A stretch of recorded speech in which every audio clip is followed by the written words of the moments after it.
Let's talk about the masseter a little bit, but let's give you a few landmarks to go from. So, angle of the mandible. Okay, so here's our mandible. This is our zygomaticus arch and the zygoma bone. Okay, and remember our deep masseter has got its origin on the zygomatic arch. And clench for me, and you can just see my finger relax. Clench. You can see my finger bump up a little bit, and that is the deep masseter. And it comes down straight to near the angle of the mandible. It's just in front of the targus of the ear, and you'll feel a slight depression right in this area below the zygomaticus arch. Clench. Good, relax. And in some people, you can actually feel the difference between the deep masseter and the superficial masseter, because the superficial masseter actually goes from about here down to the angle of the mandible.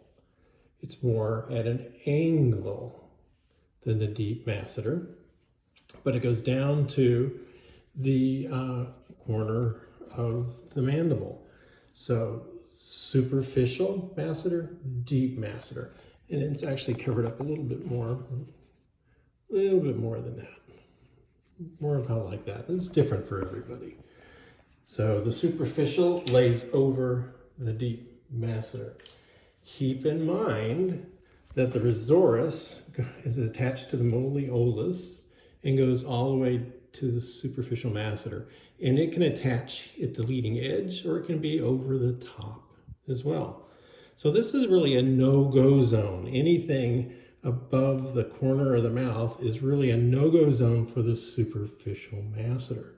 Also keep in mind as we come up here in the zygoma that there's deep to this is the origin of the zygomaticus major, which goes down to the malleolus.